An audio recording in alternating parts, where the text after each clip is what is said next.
Bismillah. Assalamualaikum warahmatullahi wabarakatuh. Innal hamdalillahi nahmaduhu wa nasta'inuhu wa nastahdihi wa natubu ilaihi wa na'udzu billahi min syururi anfusina wa sayyiati a'malina. May yahdihillahu fahuwal muhtadi wa may yudlil falan tajida lahu waliyyan mursyida. Asyhadu an la ilaha illallah wahdahu la syarikalah wa asyhadu anna Muhammadan abduhu wa rasuluhu la nabiyya wa la rasula ba'dah. Allahumma shalli ala Muhammadin wa ala Muhammad kama shallaita ala Ibrahim wa ala ali Ibrahim innaka Hamidum Majid. Usikum wa iyya nafsi bi taqwallah faqad fazal mu'minul muttaqun.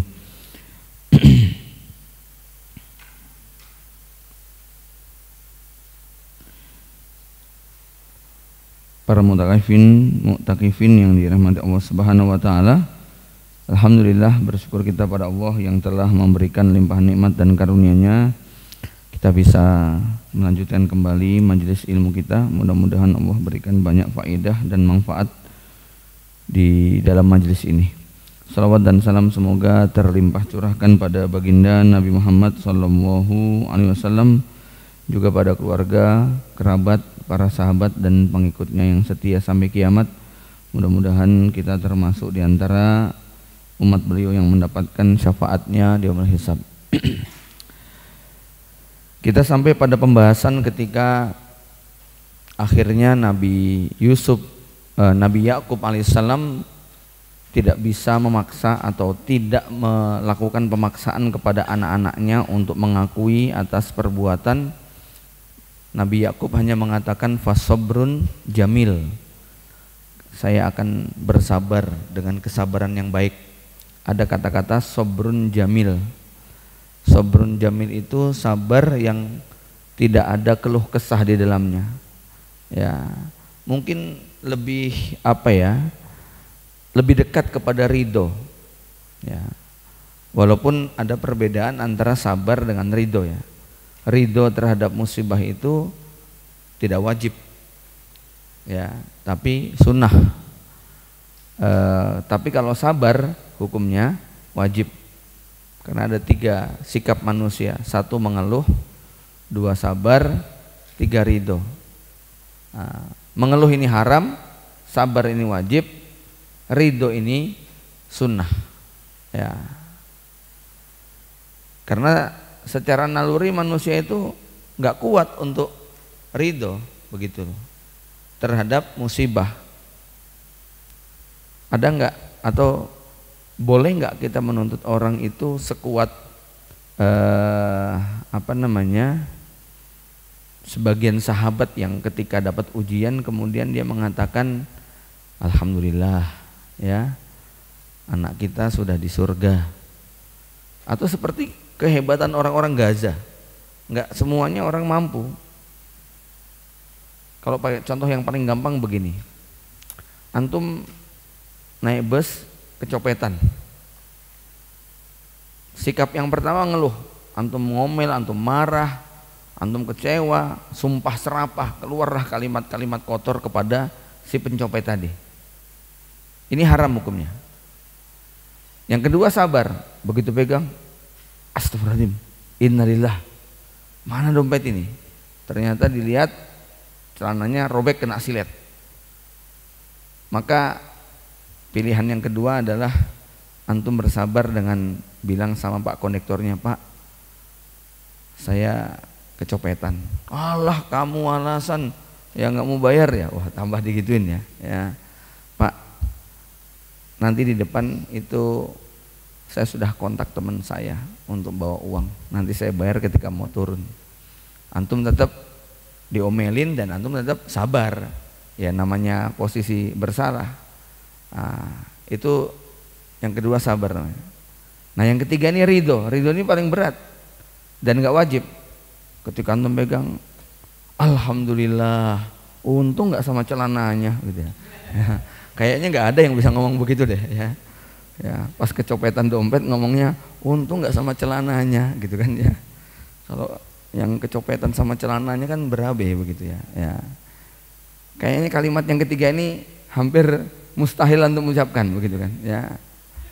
Jadi pada saat kena musibah selalu bilang beruntung gitu kan ya.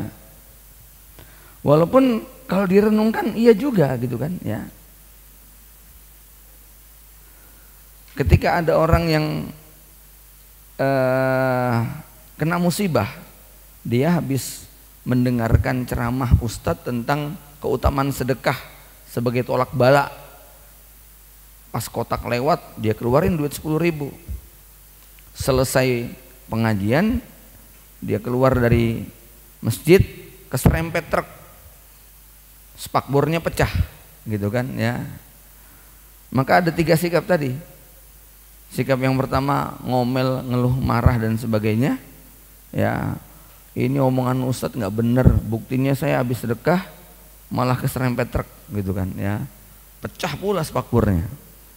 Itu ngeluh yang tidak membuat duit Anda kembali, kemudian spakbornya utuh, enggak ya. Kalau Anda pilih yang kedua, bersabar, mudah-mudahan ini kafaroh ya.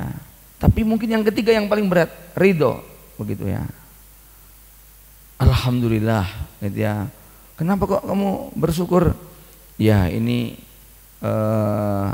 saya senang ketabrak tadi begitu ya. Berarti sedekah saya mujarab. Lu kok malah? Iya.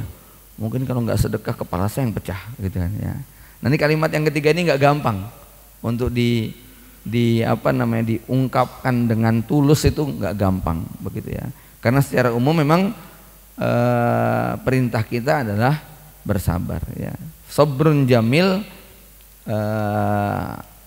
Kadang-kadang ada orang bersabar tapi mulutnya tetap ngomong begitu kan ya. Walaupun yang diomongin tetap baik. Nah, sabrun jamil itu lebih tinggi daripada kalau sabar biasa itu dia masih suka cerita sama orang ya. Tapi kalau sabrun jamil sebagaimana Nabi Yakub yang innama asku basi wa huzni ilallah. Aku hanya akan mengadukan ini kepada Allah. Seorang suami ya sabar dengan istrinya, sabar dengan anaknya, tapi ya curhat juga ya. Saat ini gimana ya, anak saya begini. Ini sabar tetapi apa? Dia masih pengen berbagi derita begitu kan ya. Berbagi derita ya. Duitnya hilang ya, curhat sama teman, ini dia sabar, dia menerima takdir tersebut ya. Tapi kalau ridho itu bukan cuma nerima, seneng, tasyakuran begitu kan ya. Baru beli jaket dijemur di pagar hilang begitu kan ya. Kalau sabar kan astagfirullah. Nah, kalau ridho gimana? Ya Allah terima kasih, wong mau tak sedekahin malah udah diambil duluan, jadi nggak usah repot-repot gitu ya. Ya itu kalimat yang itu tuh kayaknya perlu latihan tingkat tinggi begitu kan ya. Hampir tidak pernah ada pun kejadian yang menimpa kepada dia kecuali pasti baik. Nah ini namanya ridho ya. Waman rodiya falahu ridho. Siapa yang dia ridho dengan keputusan Allah, dia akan mendapatkan dari. Waman sakhito falahu sukhط. Tapi kalau dia ngomel marah, ya dia juga akan mendapatkan yang semacam itu. Maka titik yang paling tengah itu adalah sabar begitu loh ya. Selanjutnya Nabi Yusuf alaihissalam seperti cerita kemarin dibawa oleh si pedagang yang bernama Malik yang kemudian dijual. Lalu Nabi Yusuf alaihissalam tinggal di sana sebagai seorang anak pejabat Mesir dari yang namanya Al-Aziz, yang dalam riwayat nama istrinya adalah Zulaiha. Al-Aziz ini adalah seorang pejabat tinggi yang kalau saya standarkan seperti Kapolri di zaman sekarang ya. Dia menguasai zaman dulu mungkin jadi satu ya, TNI sama Polri jadi satu ya. Ini jenderal tertingginya adalah Al-Aziz. Presidennya adalah Malik Misr gitu kan ya, raja Mesir yang di zaman Nabi Musa disebut dengan Fir'aun ya. Al-Aziz ini ada 2 riwayat yang menyebutkan bahwa dia ini seorang laki-laki impoten, sehingga dia tidak bisa memberikan kepuasan kepada istrinya dan bertahun-tahun menikah tidak punya anak. Tapi ada juga yang mengatakan bahwa Al-Aziz ini seorang laki-laki yang memang juga nakal, suka bermain perempuan, sehingga nanti kisahnya pada saat Nabi Yusuf kemudian tumbuh dewasa, Zulaiha tiap hari terpesona, ketampanannya betul-betul membuat Zulaiha ini nggak tahan. Waktu kecil hiburan, ketika besar godaan, ya. Umur 7 tahun gantengnya ganteng lucu, ya. Tapi kalau sudah 17 tahun beda itu gantengnya, itu kan, ya. Karena memang ketampanan itu biasanya mulai muncul ketika seseorang sudah akil balik, ya. Baru performa ketampanannya itu nampak, ya. Nanti kalau sudah dewasa itu makin sempurna, jadi tampannya sudah luar dalam. Nabi Yusuf alaihissalam itu dari sejak kecil dua-duanya sudah punya performa inner beauty-nya maupun pesona fisiknya. Bahkan dalam satu riwayat disebutkan Utiya Yusuf Syatrul Jamal, Nabi Yusuf itu diberi separuh ketampanan dunia, begitu ya. Dan itu nanti dibuktikan pada kisah yang Allah muat pada ayat berikutnya, bagaimana ketika Zulaiha itu kemudian ingin memberi pelajaran kepada wanita-wanita Mesir yang selalu menggosip, ya. Wallahu a'lam, wanita-wanita Mesir ini terkenal dengan, ya, apa namanya, ya, gejolak seksual yang cukup tinggi. Bahkan ada riwayat menyebutkan Imam Syafi'i mengatakan man lam yatazawwaj bil misriyah lam yazuk lazzatal jima', begitu ya. Itu sampai digambarkan demikian, ya. Ini kalimat pernah saya ungkapkan di kelas, didengar sama santri pas pelajaran bab nikah. Benar, ketika sekolah di Mesir dia nikah sama orang Mesir, begitu ya. Ya. Akhirnya ketika jumpa dengan saya, yang tak ingat-ingat waktu pelajaran kalimat antum itu dulu, gitu ya. Qaulnya Imam Syafi'i. Karena Imam Syafi'i kan habis itu menikah dengan wanita Mesir, lalu punya kesimpulan yang begitu, gitu ya. Artinya mereka punya hasrat yang sangat kuat sekali, ya. Mereka juga terkenal suka bikin ramuan-ramuan yang buat apa namanya mukawiyat, begitu kan, ya. Jadi Zulaiha ini kalau dia mewakili di antara wanita Mesir, maka seperti itu hasratnya. Dia tidak tahan dengan kondisi di dalam istana, di kamar, di mana-mana selalu berduaan di saat suaminya nggak ada. Sampai puncaknya ini sudah ke ubun-ubun, nggak mampu dia tahan. Akhirnya Allah Subhanahu wa ta'ala kemudian mengatakan wa rawadathu allati huwa fi baitiha an nafsih. Wanita itu Zulaiha betul-betul akhirnya dia tunjukkan sikapnya rawadathu, betul-betul menggoda pada saat Yusuf berada di dalam rumahnya. Wa ghallaqatil abwab, kemudian dia mengunci pintu-pintu kamarnya. Bukan ghallaqat bab, ghallaqatil abwab. Karena memang kalau versi filmnya kamarnya Zulaiha itu ada 10 lapis pintu, gitu kan, ya, abwab, ya. Jadi Yusuf dipanggil, ya, sini ibu ada perlu, pintu kunci. Secara nalar nggak mungkin Yusuf bisa lari, nggak mungkin bisa bebas, ya. Wa qalat haytalak, kemudian kata Zulaiha, marilah mendekat kepadaku. Maka Yusuf kemudian mengatakan, ma'adallah innahu rabbi ahsana maswaya innahu la yuflihud dhalimun. Aku berlindung kepada Allah, sesungguhnya Rabbi. Rabbi di situ tafsir yang paling umum adalah Al-Aziz. Rabbi itu artinya bapakku ataupun pengasuhku, tuanku, ya, yaitu Al-Aziz. Maksudnya suaminya Zulaiha.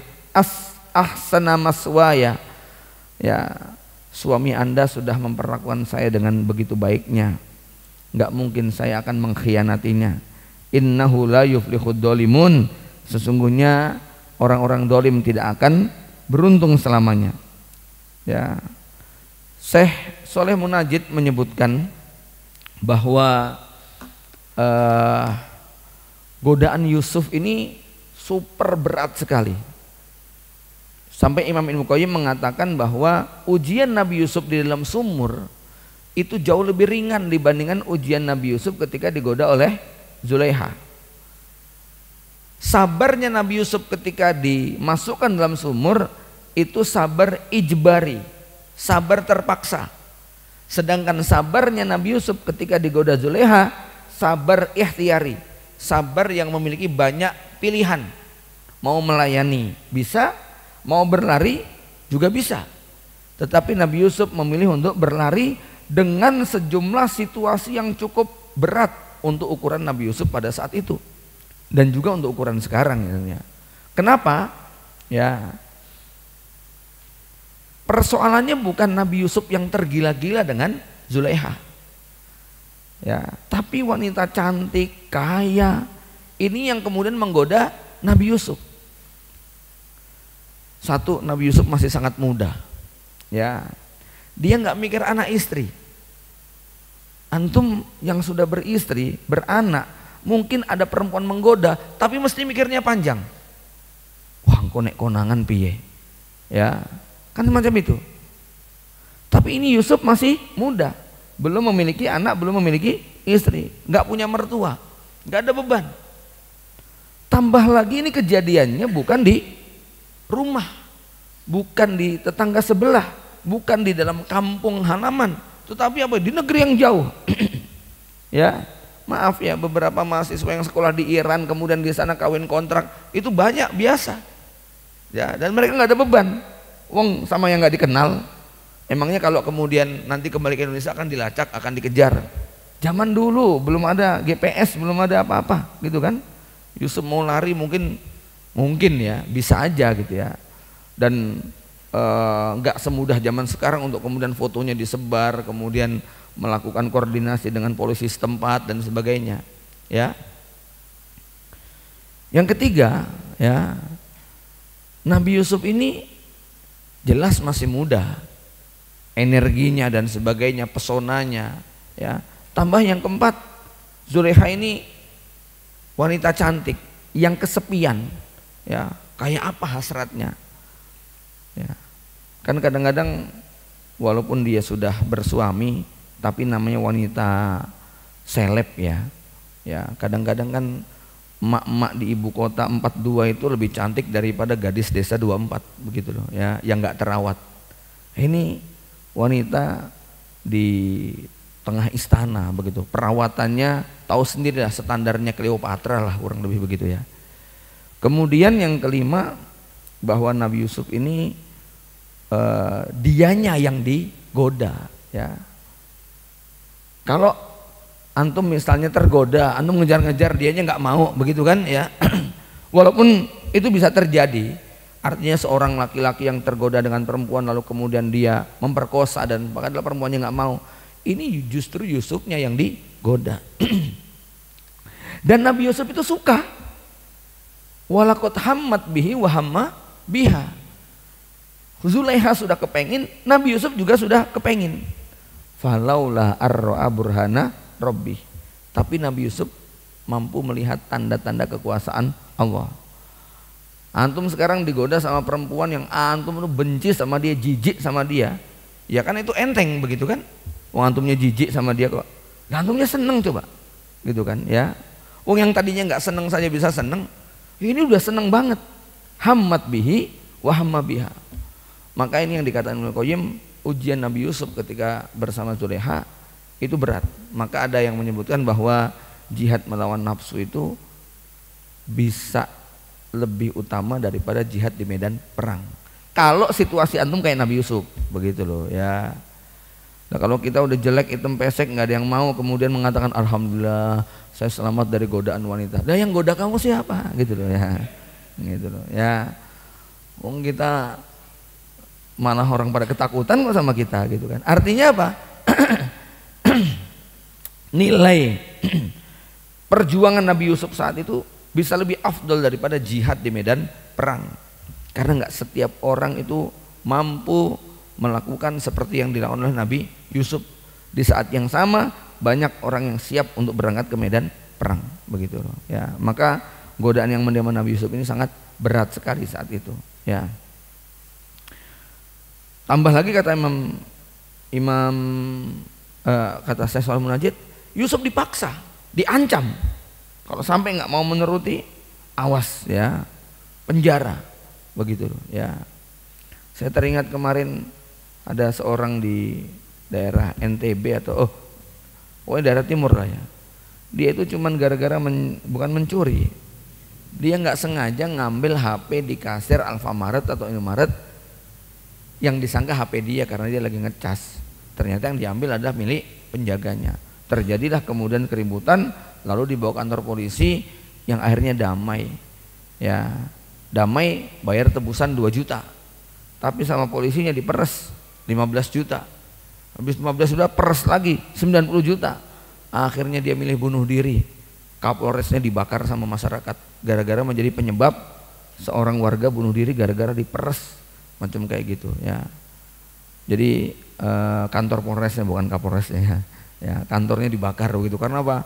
Mereka masyarakat marah nih gara-gara memerasnya ini sampai membuat orang gantung diri karena stres, nggak kuat menghadapi tekanan. Nabi Yusuf ini dipaksa ya, diancam akan dipenjara tanpa batas waktu. Tapi jawaban Nabi Yusuf apa? Rabbis sijni ahabbu ilayya mimma yad'unani. Maka ini ujian yang sangat luar biasa lagi ya. Sampai akhirnya kemudian Nabi Yusuf berusaha, ditambah lagi Nabi Yusuf peluang untuk larinya nggak bisa karena semua kamar dikunci, 10 atau 12 pintu itu yang dikunci ya. Tapi Nabi Yusuf kemudian berlari, dan ketika mendekat pintu secara otomatis pintu itu begitu didorong langsung terbuka. Karena kalau nggak begitu nggak mungkin Nabi Yusuf bisa lari. Sampai kemudian pintu terakhir ya berjumpa dengan suaminya Zulaiha yang pulang dinas, gitu kan ya. Pintu pertama lolos, kedua lolos, dikejar terus begitu kan ya.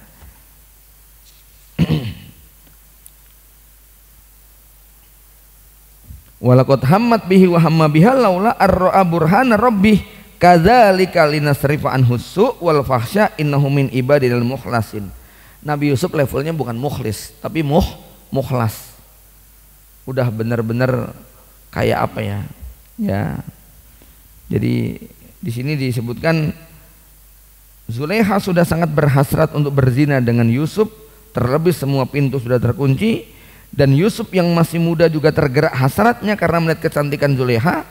Tetapi Allah kemudian memberikan petunjuk kepada Nabi Yusuf. Nah, ini yang dikatakan kalau orang mengenal Allah di kala lapang, Allah akan memberikan pertolongan di kala sempit. Tapi ada penjelasan menarik dari para ulama tentang bagaimana peran seorang ayah ya ketika menafsirkan falaula ar-ra'a burhana rabbi. Nabi Yusuf melihat tanda-tanda kekuasaan dari Allah Subhanahu wa taala. Apa yang dilihat Nabi Yusuf? Dalam beberapa tafsir disebutkan pada saat Yusuf dekat-dekat dengan Zulaiha, tiba-tiba muncul bayangan ayahnya Nabi Yakub, kemudian mengatakan, Yusuf, nggak pantas kamu melakukan itu. Ya, bahkan bukan bayangan, muncul kayak 4 dimensi tapi dirabah nggak ada gitu ya. Muncul menepuk dada Yusuf dengan mengatakan, Yusuf, kamu tuh anak nabi, bapakmu nabi, kakekmu nabi, buyutmu nabi, kamu calon nabi, nggak pantas kamu berbuat seperti itu. Ya, Nabi Yusuf kaget, kemudian apa? Berlari, kemudian wastabaqal baba, berlomba-lombalah keduanya untuk menuju ke arah pintu. Wa qaddat qamisuhu min duburin wa alfaya sayyidaha ladal bab, dan ketika sampai di ujung ya namanya buka itu sak gampang-gampangnya kan tetap ada proses begitu kan ya. Disitulah kemudian Zulaiha akhirnya berhasil untuk menangkap bajunya Yusuf ya. Wa alfaya sayyidaha ladal bab, tiba-tiba keduanya mendapati suami perempuan itu berada di depan pintu. Nah, inilah hebatnya perempuan, langsung melakukan playing victim, merubah fakta dan data. dengan kalimat berbisa, dengan mengatakan qalat ma jazaa'u man arada bi ahlika su' illa ayyus jana au adzabun alim. Wahai kakanda, lihat betapa jahatnya anak yang sudah kita pelihara. Dia ingin menodai kehormatanku. Apa balasan dia? Begitu kan? Ya. Yusuf berat dalam situasi seperti itu. Karena secara normal dia masuk ke dalam kamar. Begitu kan? Ya. Berarti apa? Yusuf yang bermaksud, begitu kan? Ya. Maka pada saat itu terjadi perdebatan yang panjang. Akhirnya ada seorang pelayan yang mengatakan wasyahida syahidun min ahliha. Pelayannya dari Zulekha yang nggak tahu menau, dia nggak menyangka peristiwa yang terjadi. Lalu beliau kemudian membuat sebuah logika, ingkana qamisuhu qudda min qubulin fasodaqat wa huwa minal kadibin wa ingkana qamisuhu qudda min duburin fakadzabat wa huwa minas shodiqin. Ini kan tidak ada saksi tuan, tapi barang bukti bisa kita jadikan sebagai acuan. Maksudmu apa? Kita lihat, kalau baju Yusuf itu robek dari depan, berarti yang salah adalah Yusuf, Zulekha itu yang benar. Ya. Tetapi kalau baju Yusuf itu robeknya dari belakang, maka istri tuanlah sebagai pelakunya dan Yusuf itu jujur dengan perkataannya. Falamma ra'a qamisuhu qudda min duburin, ya, maka ketika diperiksa bajunya Yusuf ternyata yang robek ada di belakang, disitulah kemudian mengatakan innahu min kaidikunna inna kaidakunna adzim. Ya. Ya logikanya sederhana ya. Kalau robek dari belakang itu kan berarti Yusuf yang dikejar-kejar, Yusuf yang berlari. Tapi kalau robeknya di depan berarti Yusuf pengen menerkam, pengen memaksa, kemudian Zulekha menolak, lalu dia merobek baju bagian depannya, kan semacam itu ya. Maka kalau robek bagian depan berarti Yusuf yang ingin memperkosa, kemudian ditolak, Zulekha berusaha menghindar, Zulekha berusaha untuk melawan sampai akhirnya bajunya robek ya. Dan nggak mungkin kalau itu robeknya ada di belakang, pasti di depan ya. Akhirnya kemudian sang raja ngerti bahwa dia pun akhirnya sadar diri. Al-Aziz sadar diri ya. Siapapun ngerti ketampanannya Yusuf. Al-Aziz juga sadar dia sebagai laki-laki yang tadi ya ada dua kemungkinan. Satu lemah syahwat, yang kedua dia juga nakal, yang akhirnya dihukum balas oleh istrinya ya. Maka begitu peristiwa tadi terjadi, kata Al-Aziz apa? Yusuf a'rid an hada. Itu kalau Al-Aziz tidak punya rasa bersalah, tidak merasa lemah ya, pasti ada dua kemungkinan ya. Satu, dia akan menghajar habis-habisan istrinya, begitu kan, karena bikin malu, berkhianat dan sebagainya. Atau yang kedua, dia kemudian akan marah kepada Yusuf kalau memang terbukti Yusuf sebagai penggodanya ya. Karena kadang-kadang salah-salahnya orang lain tetap salah-salahnya keluarga, dia tetap memberikan pembelaan, lalu dia ingin menjatuhkan Yusuf. Tetapi ada dua hal tadi ya. Satu, dia melihat Yusuf ini orang yang sangat baik sekali.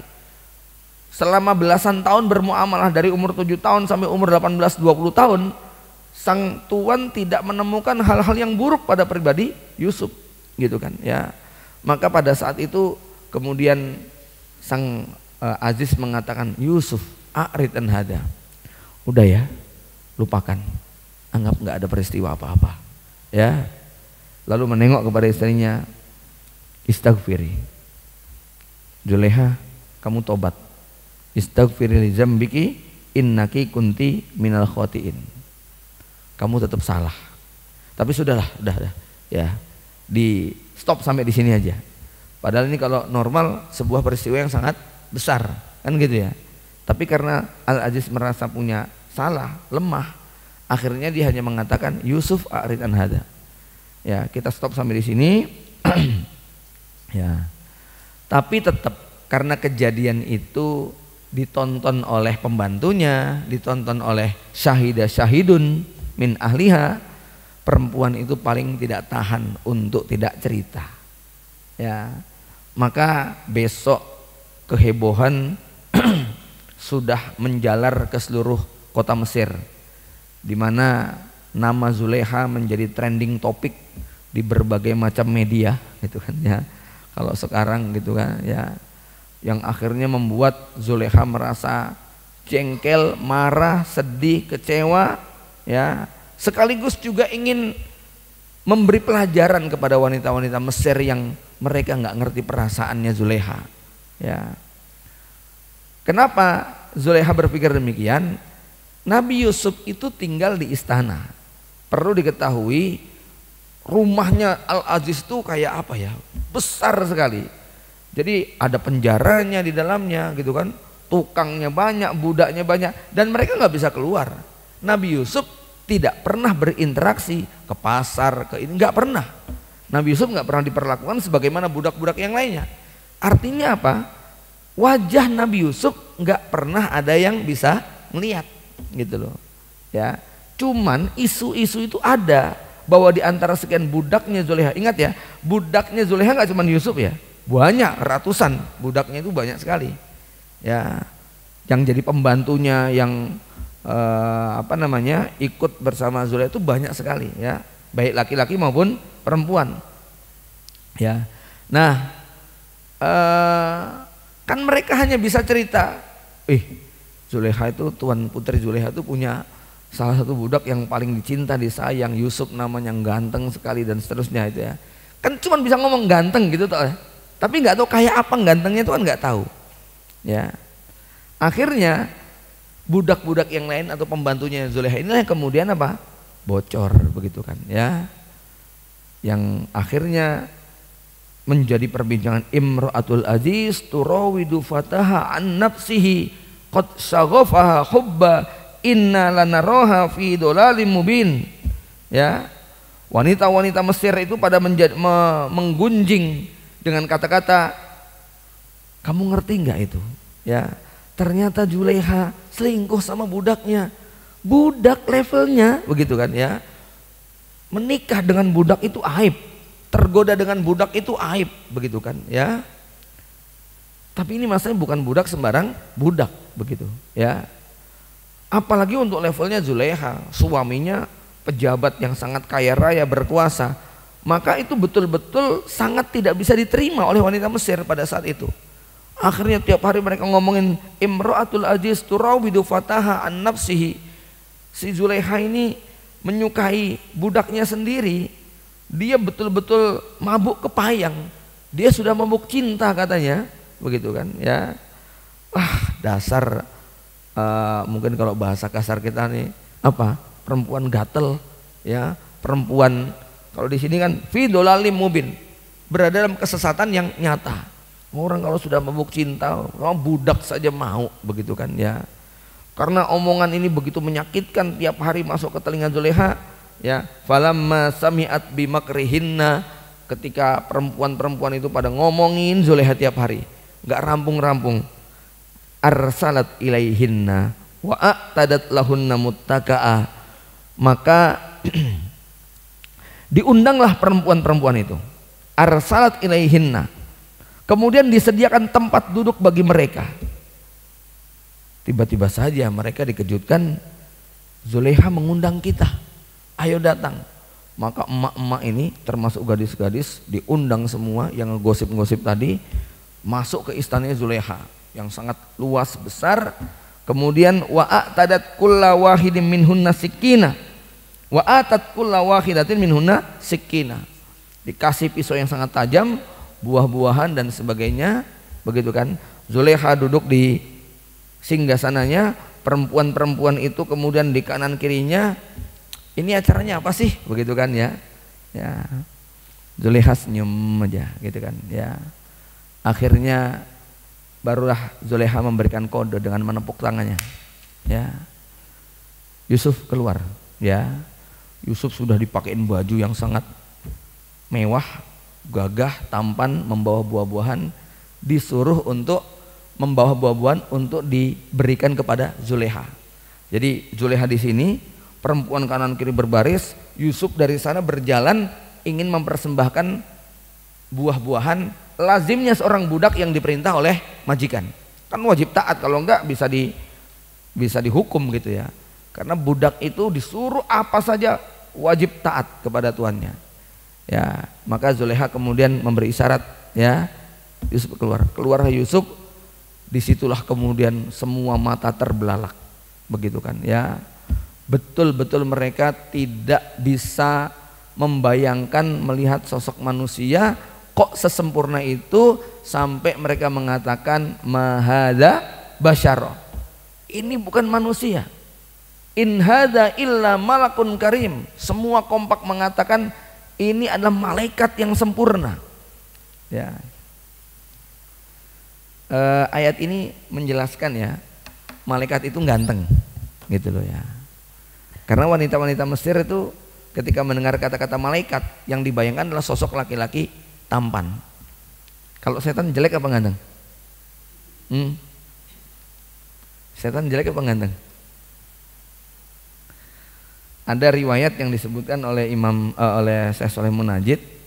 Beliau mengisahkan ada seorang laki-laki penganut Mu'tazilah yang terkenal wajahnya sangat jelek sekali, hitam berintil-berintil begitulah ya. Ya, dia di pasar. Ini seorang ulama Mu'tazilah ahli bahasa.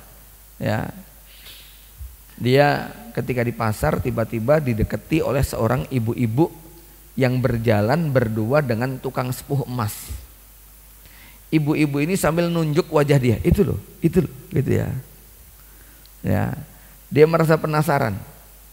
Kenapa sih ibu-ibu, apa dia naksir saya atau gimana ya? Kok dia nunjuk-nunjuk saya? Ya, akhirnya dikejarlah laki-laki tukang sepuh emas tadi sampai ke rumahnya. Ya, kan sudah berpisah dari ibu tadi. Kemudian setelah dikuntit, aduh maaf mas, terus terang saya tadi penasaran, mas tadi kan yang jalan sama ibu-ibu itu kan? Iya, itu ya. Kok tadi dia sambil nuntun mas, nunjuk-nunjuk wajah saya itu, kenapa sih? Ya, ceritanya ada apa kok saya ditunjuk-tunjuk? Itu loh mas gitu ya. Saya penasaran, ya. Wah, tukang sepuh emasnya tersipu malu, bingung gitu kan ya. Aduh gimana ya, cerita nggak ya? Ya, cerita aja lah begitu ya. Kenapa gitu kan ya? Akhirnya, tapi jangan marah ya. Ya, iya kenapa sih? Jadi gini loh ceritanya. Ibu tadi membawa emas batangan kecil, minta dibuatkan cincin, tetapi batu ininya, batu cincinnya, ya minta diukir gambar kepala setan, begitu loh. Lah saya kan nanya, bu kepala setan kayak apa? Saya bingung, nggak ngerti. Nah, ditunjukin lah muka ente, begitu. Ya, masya Allah. Nah, ini kata saya selalu aja dalil bahwa setan itu jelek, begitu loh ya. Ya, karena dia menunjuk kepada si laki-laki yang wajahnya paling buruk di kampung tersebut, begitu loh ya. Dan memang kalau dengar kata-kata setan itu ya serem begitu kan ya. Nek malaikat itu tampan ganteng ya. Dalilnya mana? Ya ayat ini. Yang kedua, malaikat itu kalau nyamar ke dunia jadi manusia, milih sahabat yang paling ganteng gitu loh ya. Di antara sahabat yang sering disamar oleh malaikat adalah Dihyah Al-Kalbi. Ini dia menjadi duta besarnya Rasulullah. Kalau ngirim surat ke Persia, kemana-mana itu yang sering diutus adalah Dihyah. Karena ada satu kaulnya Umar bin Khattab, kalau kamu pengen mencari seorang duta, utusan, pilih yang omongannya paling enak, renyah, wajahnya paling tampan. Kenapa? Orang yang omongannya enak, wajahnya tampan, sulit dimarahin, gitu loh ya. Karena orang sudah terkesima duluan, gitu kan.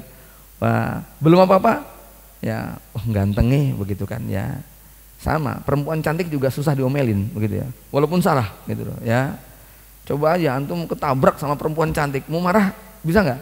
Ya, orang itu sudah deket udah pengen, kamu nih gimana? Begitu helmnya dibuka, oh mbak nggak apa-apa ya, gitu ya. Jadi tiba-tiba simpatik, begitu kan ya, gitu ya. Baik ya.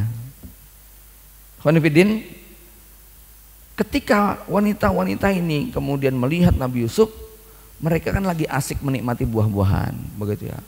Betul-betul melongo sambil mengatakan mahada basyara in hada illa malakun karim, ya. Falamma ra'athu akbarnahu, mereka takbir semuanya, gitu kan ya. Allah Akbar. Masya Allah ya, ngelihat Nabi Yusuf langsung akbarnahu wa qatta'na aydiyahunna wa qulna hasya lillah ma hadza basyara in hadza illa malakun karim. Ketika mereka, jadi waktu itu Zulaiha mengatakan qalat ukhruj alaihinna, keluar Yusuf, bawa sini buah-buahannya, ya, lewati perempuan-perempuan ini. Ra'ainahu akbarnahu, mereka semua pada takbir, gitu kan ya. Akbarnahu itu bukan takbir sih ya, terpana, gitu kan ya. Ya kalau kita kan kalau kaget kan takbir, gitu kan ya. Kalau versi Muslim kan Allahu Akbar, gitu. Itu orang kaget biasanya, terpana. Akbarnahu itu membesarkan ya, mengagumi ketampanan dan keelokan. Ini membuat perempuan ini kalau sudah kagum, melongo, akhirnya nggak sadar, dan level ketidaksadarannya parah sekali. Ya, sakit itu sudah tidak terasa. Tiba-tiba darah menetes banyak, dagingnya ada yang jatuh begitu ya, terpotong kok, itu kan ya. Ini ayat juga sekaligus menjadi standar untuk mengukur ketampanan seseorang, gitu loh. Jadi level ketampanan seseorang itu, kalau orang lihat wajah kamu, dia lagi sakit menderita seperti apapun nggak terasa, gitu loh ya. Jadi kalau besok kamu nikah ya, punya istri ya, kalau kamu pengen tahu level ketampanan kamu di mata istri kayak apa, nanti pas istri hamil 9 bulan itu kan sakit sekali ya, ya mau melahirkan, terus kamu datang, kenapa sayang, ya langsung sakitnya hilang, begitu loh ya, nggak terasa karena ngelihat wajah kamu, gitu loh ya. Tapi kalau ngelihat wajah kamu kok tambah mules, gitu kan ya, tambah nggak karu-karuan, begitu kan ya. Nah ini berarti level ketampanannya di bawah, begitu kan ya. Karena ini motong tangan tuh sakit loh mas, ya nggak, ya nggak logis dah. Saya belum pernah lah ya, bukan seumur hidup ya, sepanjang sejarah cerita Nabi Yusuf terulang itu belum pernah, gitu loh. Ada perempuan kagum dengan ketampanan seseorang sampai pada level motong tangan nggak terasa, begitu kan ya. Wa qatta'na aydiyahunna, sampai mengatakan ini bukan manusia, ini malaikat. Dan itu yang ngepotong bukan satu, hampir semua perempuan itu nggak sadar motong tangannya, gitu kan ya. Ya. Karena orang tuh biasanya begitu kena sedikit aja langsung jerit, begitu kan. Ini nggak terasa ya. Saya buat kiasan begini ya, beberapa sahabat tabiin, kisah-kisah salaf itu ada yang melakukan operasi tanpa anestesi dengan cara baca Al-Fatihah, baca zikir doa, supaya dia seakan-akan hidupnya sudah di luar alam dunia. Dia seakan-akan sedang dialog dengan Allah Subhanahu wa taala, sampai anak panah yang menancap nggak terasa, sampai panah yang menancap dicabut juga nggak terasa, saking dia sedang terhipnotis, begitu kan. Seperti kalau kena anestesi, kena bius, begitu kan, itu kan nggak sakit tuh ya. Jadi ketampanan Nabi Yusuf itu levelnya sama dengan obat anestesi, gitu loh ya, membuat perempuan-perempuan nggak sakit pada saat ya begitu nanti terpaling, itu kan obat biusnya hilang berarti, gitu ya. Baru kemudian mereka kaget bahwa ternyata jari-jari mereka putus ya. Maka disitulah Zulaiha berteriak gembira penuh kemenangan ya, dengan mengatakan fadzalikunnalladzi lumtunnani fih, ya makanya jangan sok kuat, gitu dah kata Zulekha. Ya, kamu tiap hari ngegosipin aku, ya, seneng sama budak laki-laki, tergoda dengan budaknya sendiri dan sebagainya. Kamu itu baru ngelihat berapa detik sudah kayak begitu, coba gilanya, sampai motong jari nggak sadar. Tahu nggak kalian? Aku 24 jam di samping dia. Ya, apa nggak gila saya, begitu kan ya, kata Zulekha. Ya, kamu baru beberapa detik saja sudah kayak gitu. Akhirnya mereka mingkem semuanya. Ya, mereka sadar bahwa yang terjadi pada Zulekha itu wajar, logis, nggak layak untuk dicela, begitu kan ya. Jadi mereka semua pada, wah pantesan ya orangnya kayak begini, gitu kan ya. Walaqad rawattuhu an nafsihi fastaqsam. Ya, benar, aku yang menggoda, aku yang tertarik sama dia. Ya, kalian, gosipan kalian itu nggak salah, memang aku yang menggoda dia. Fastaqsam, tetapi apa? Dia nggak mau, dia menolak. Ya, dan habis ini ya, saya akan buktikan kepada kalian, jika dia tidak mau melakukan apa yang aku perintahkan, kalau Yusuf tidak mau nurut sama aku, akan aku penjarakan dia. Ya, ini membuat perempuan-perempuan tadi kemudian mendekat kepada Yusuf. Mereka mengatakan, sudahlah penuhi tuanmu itu, ya, jangan siksa batin dia. Kami yang baru ngeliat kamu aja tersiksa sampai kayak begini loh. Kamu tuh kebangetan kalau sampai nggak mau ngelayani. Bagaimana tuanmu, tuan putrimu tersiksa siang malam ngeliatin kamu, begitu ya. Mau dipenuhi sebentar aja. Ya, itu perempuan-perempuan tadi malah akhirnya apa? Nyalain Yusuf. Tadinya kan, wah sama budak aja tergoda, begitu kan ya. Begitu mereka ngeliatnya Yusuf, Yusuf yang kemudian disalahkan. Ya. Jadi perempuan-perempuan ini akhirnya setengahnya membela Zulekha, mengatakan bahwa sangat pantas, sangat wajar kalau Zulekha tergoda, ngerawat dari kecil, ngurusi semuanya, sudah pernah menyentuh kulitnya dari sejak kecil kan biasa toh, digandeng begitu kan, layaknya anak begitu ya, sampai kemudian tumbuh dewasa punya rasa yang berbeda. Waktu kecil rasanya cinta dan sayang biasa ya, tapi begitu dewasa muncul perasaan yang berbeda ya. Maka disitulah Nabi Yusuf kemudian mengatakan, Rabbis sijnu ahabbu ilayya mimma yad'unani ilaih. Jadi perempuan-perempuan itu justru pada menggoda Yusuf semuanya. Mereka juga pengen merasakan sensasi yang dirasakan oleh Zulekha, dan betul-betul mereka merasakan. Ya, maka Yusuf kemudian mengatakan, aku milih untuk masuk penjara. Ya, wa illa tasrif anni kaidahunna asbu ilaihinna wa aku minal jahilin. Ya, ya Allah, jika engkau tidak menghindarkan aku dari tipu daya mereka, asbu ilaihinna, aku pun mungkin udah kepengen memenuhi permintaan mereka, gitu loh ya. Gak kuat gitu dengan godaan perempuan yang segini banyak ini ya. Wa aku minal jahilin, dan aku termasuk orang bodoh. Kenapa disebut bodoh? Karena berbuat maksiat walaupun sadar atau tidak sadar, maka orang yang berbuat dosa walaupun dia tahu hukumnya itu disebut sebagai orang bodoh ya. Innamat taubatu, gimana? Sesungguhnya taubat itu, innamat taubatu alal ladzina ya'maluna su'an bijahalatin ya summa yatubuna min qarib. Di situ penjelasan ya'maluna su'an bijahalatin. Itu bukan dia nggak tahu hukumnya, bukan dia nggak ngerti ini dosa apa enggak gitu kan. Kalau itu malah nggak dosa. Orang berbuat sesuatu dia nggak tahu kalau itu adalah dosa, maka itu nggak dosa. Orang berbuat zina, tapi dia nggak tahu kalau zina itu dosa.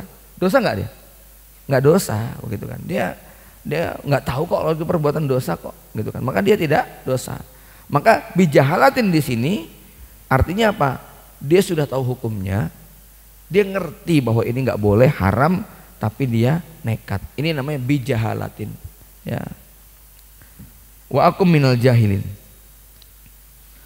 Doa Nabi Yusuf di atas jelas sekali menunjukkan bahwa yang merayu dan memaksa beliau bukan hanya Zulekha, tetapi Zulekha dan teman-teman wanitanya. Ini seperti yang diceritakan oleh Imam As-Sa'di di dalam tafsir Karimur Rahman. Ya. Bahkan diributkan, Zulekha menyuruh supaya satu persatu wanita yang datang itu untuk berdua-duaan di kamar dengan Yusuf. Begitu. Ngeri banget ya kayak gitu ya. Gantian.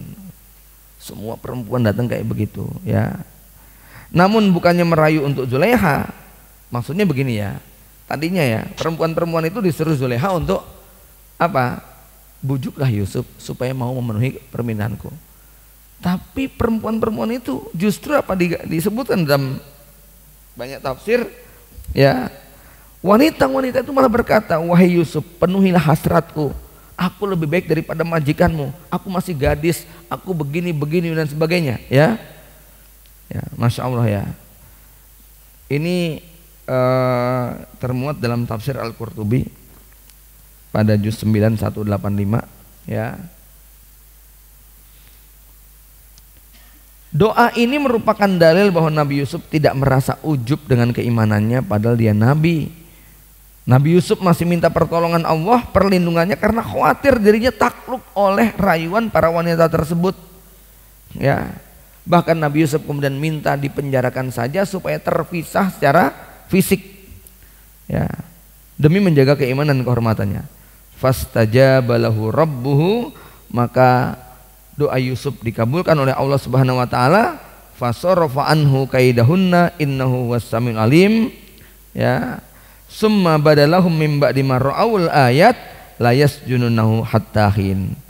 Maka setelah Yusuf menolak berulang-ulang, enggak mau disentuh, enggak mau mengikuti permintaan mereka, timbul pikiran mereka setelah melihat tanda-tanda, wah ini memang harus dipenjara, harus dikasih pelajaran orang kayak begini nih ya.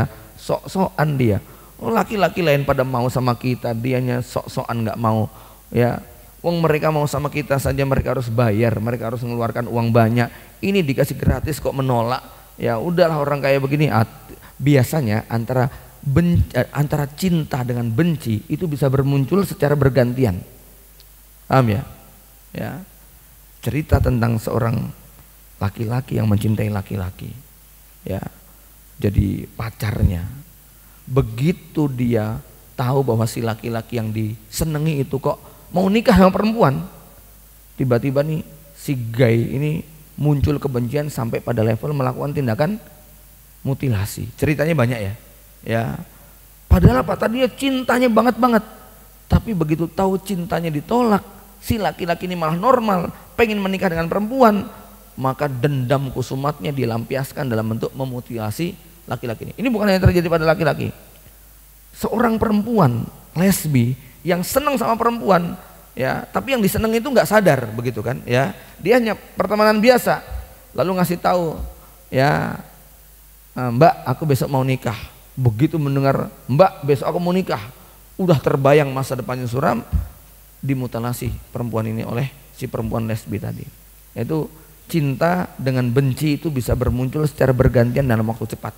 Rasa cinta hasrat yang luar biasa dari Zulekha dan teman-temannya dalam waktu singkat berganti menjadi kebencian sampai pada level menyiksa Yusuf dengan tidak pantas, dijebloskan penjara tanpa batas. Itu kan kedzoliman yang sangat luar biasa gitu kan. Nah ini dalam kisah disebutkan begini, sebetulnya Zulekha ketika ingin memenjarakan, dia minta hakim untuk ngasih hukuman yang ringan, penjara tapi nggak lama-lama. Ya, saya lupa kisah detailnya. Kenapa? Karena Zulekha sudah membayangkan akan lebih tersiksa lagi kalau nggak ada Yusuf. Begitu ya. Wong pisah sebentar saja tersiksa, apalagi sekarang harus dimasukkan dalam penjara. Zulekha sudah menghitung itu. Dia ngancem begitu hanya sekedar pengen supaya Yusuf itu kembali kepada dia. Tapi ternyata Yusuf kekeh. Zulekha naik sedikit levelnya untuk menampakkan kebenciannya, walaupun cinta dia makin nggak bisa tertahankan. Maka begitu keputusan hakim, Yusuf divonis penjara 7 tahun. Itu hancur hati Zulekha. Dia sudah nggak bisa lagi ketemu dan setiap hari nangis terus adanya, begitu kan ya, sampai badannya kurus kering, gitu kan ya. Tiap hari menyebut nama Yusuf terus, begitu kan. Dan ini sesuatu yang sangat logis, karena apa? Qad saghafaha hubba. Udah mabuk cinta betul. sudah mabuk kepayang. Ya, namanya saghofah khubba itu sudah pada level isyak namanya ya. Tahu isyak nggak? Isyak itu sudah ya pokoknya maka Imam Nukaim mengatakan nggak ada orang yang hidupnya lebih menderita daripada orang yang kena isyak. Isyak itu kalau ketemu takut pisah, kalau pisah pengennya ketemu terus begitu kan ya, sampai dia nggak peduli dengan tubuhnya sendiri ya. Ada kisah di zaman Imam Ahmad, seorang laki-laki yang bernama Aslam, dia diiseki oleh temennya begitu kan ya, yang sampai level isyaknya tuh sampai syirik. Sampai dia membuat syair yang berbunyi, ya Aslam innaka a'azzu alayya minat tauhid. Sampai begitu. Bagiku engkau lebih aku rindukan daripada mentauhidkan Tuhanku. Ini orang sudah kena isyak itu mulutnya bisa menceracau begitu kan ya. Dan dia mati dalam keadaan isyak seperti itu. Karena waktu itu apa? Ketika dia sakit parah, lalu teman-temannya Aslam ini mengatakan, jadi laki-laki yang dicintai namanya Aslam ya. Dia mengatakan, itu dia sudah sakit parah loh, mbok kamu temuilah begitu kan ya, sebentar aja supaya dia sembuh. Akhirnya dia karena niatnya adalah kemanusiaan, tapi dia sadar bahwa dia jadi objek fitnah ya. Kemudian dia berangkat ke rumahnya itu, lalu si laki-laki ini dikasih tahu ada kabar gembira, Aslam mau ke sini begitu kan ya. Langsung sembuh seketika gitu kan ya, langsung mendendangkan syair-syair tentang kebahagiaannya. Tetapi si Aslam di tengah perjalanan dia berpikir ulang, ya, wah kayaknya kalau saya datang ke sana bisa jadi fitnah ini. Akhirnya dia balik lagi.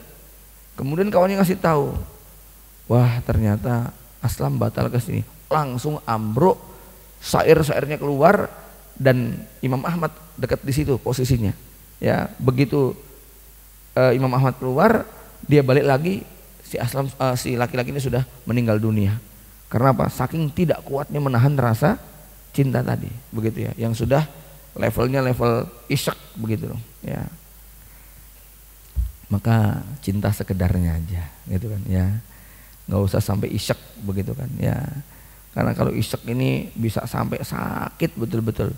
Nah, ibunda Zulaiha ini isyaknya sudah parah sekali, ya. Sampai akhirnya kemudian ketika terpisah dari Nabi Yusuf, dia makin menjadi-jadi. Khonifidin rahimakumullah ya. Ini kisah perjalanan Nabi Yusuf dari mulai kemudian dijual menjadi budak, hidup di istana, yang akhirnya kemudian Nabi Yusuf milih masuk ke dalam penjara.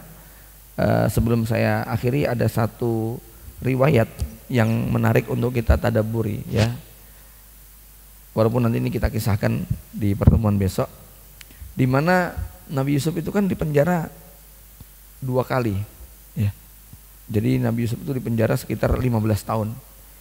7 atau 8 tahun pertama itu kan nanti Nabi Yusuf mendapatkan banyak sekali pengalaman yang berharga ya di penjara itu ya. Sampai didatangi oleh orang yang bermimpi.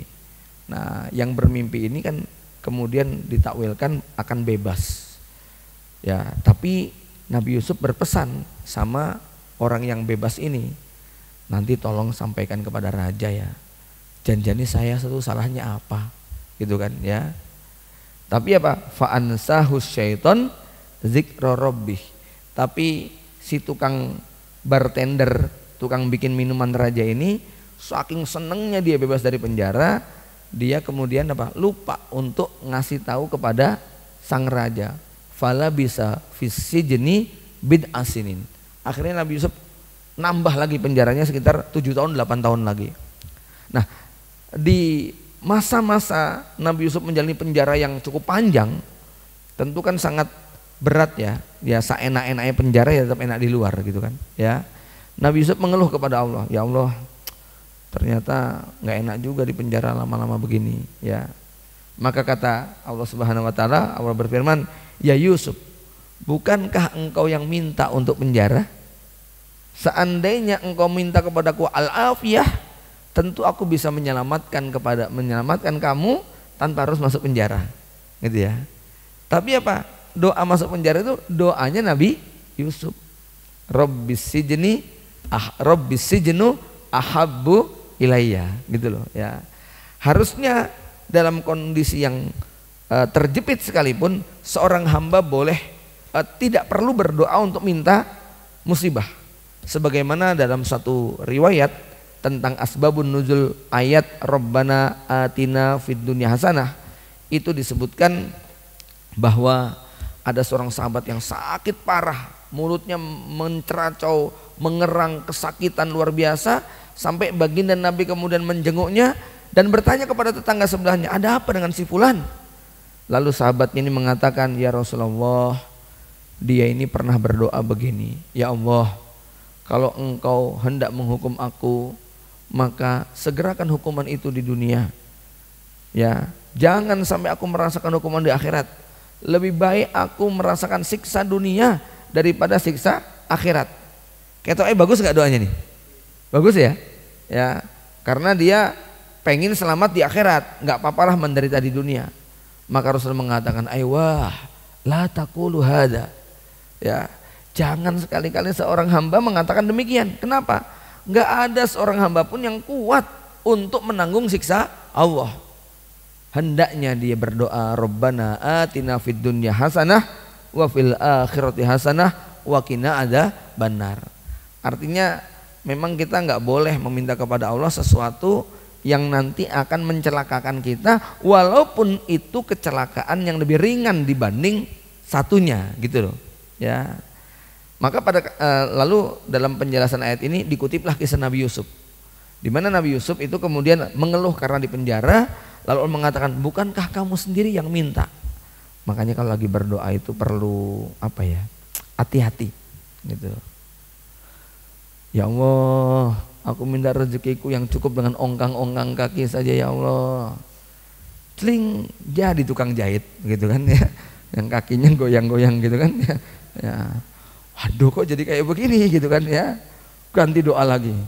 Ya Allah, aku pengen rezekiku dikelilingi oleh wanita-wanita ya Allah. Bahagia sekali kalau rezekinya dikelilingi wanita. Celing, jadi tukang sayur keliling gitu. Mak-mak merapat semuanya. Waduh, ini doanya keliru lagi nih gitu ya. Ya. Doa apa lagi ya? Ya. Makanya harus hati-hati kalau milih doa begitu loh ya. Baik, demikian insya Allah kajian kita besok mulai Yusuf di penjara dan bagaimana dakwah Nabi Yusuf di dalam penjara sampai akhirnya Nabi Yusuf menjadi namanya sampai ke istana. Ya. Kenapa? Karena walaupun Nabi Yusuf itu tinggalnya di istananya Zulekha, tapi raja nggak tahu Yusuf begitu kan? Raja urusannya raja. Sebagaimana raja nggak tahu budak-budaknya Zulekha itu siapa aja nggak tahu, gitu kan? Ya, nama Yusuf belum muncul di istana sampai nanti sang raja mimpi melihat 7 sapi kurus yang memakan 7 sapi gemuk dan 7 pohon yang kering memakan 7 pohon yang subur, gitu ya. Insyaallah kita lanjutkan besok. Aku qouli hada wa astaghfirullah wa lakum. Assalamualaikum warahmatullahi wabarakatuh.